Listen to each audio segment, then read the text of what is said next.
Cake එක හදන්නේ කොහොමද කියලා මම කරපු වීඩියෝ එකේ highlights ටික තමයි මේ තියෙන්නේ. ඉතින් බැලුවේ නැත්නම් මේ වීඩියෝ එකත් අනිවාර්යෙන් බලන්න. ඒ අතරේදී අපි බලමු අපේ icing butter එක කොහොමද හදාගන්නේ කියලා.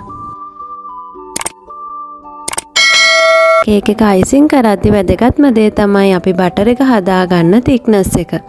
අපිට butter එක සාමාන්‍යයෙන් medium thickness එකට normal ගානට හදනවා නම් butter gram 300කට icing sugar gram 500ක් ඒ වගේම vanilla තේ හැඳි එකක් එකතු කරගෙන හොඳට beat කරගන්න පුළුවන්. icing එක හදාගන්නේදී මුලින්ම අපි අරගන්න butter එක හොඳට beat කරගන්න ඕනේ.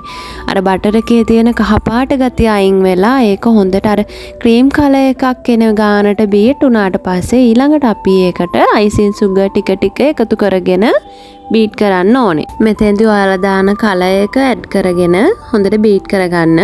වඩා හොඳයි මෙතෙන්දී පුළුවන් තරම් අපි කලර් එක powder එකක් හරි එහෙම නැත්නම් thickness එකෙන් වැඩි කලර් එකක් හරි use කරනවා නම් මොකද liquid ගතිය වැඩි දියර ගතිය වැඩි කලර් එකක් use කරද්දී අපේ මේ icing එක දියර ගතිය වැඩි වෙනවා. එතකොට ඒක ආයි thickness එක වැඩි කරන්න ඔයාලට icing sugar දාන්න වෙනවා. අපි මේ icing එකේ icing sugar වැඩි වුණාම වෙන්නේ අපේ අර butter එකේ තියෙන හොඳ රස නැති වෙලා සීනි රස වැඩියෙන් එනවා.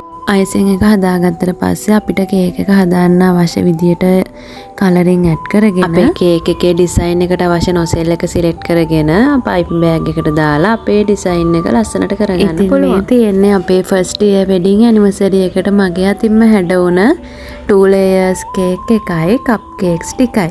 ලස්සනයි නේද මගේ කේක් ටික? මගේ වීඩියෝ එක ඔයාලට වැදගත් වුණා කියලා හිතනවා. ඉතින් වීඩියෝ එක බලලා කමෙන්ට් එකකුත් දාලා යන්න.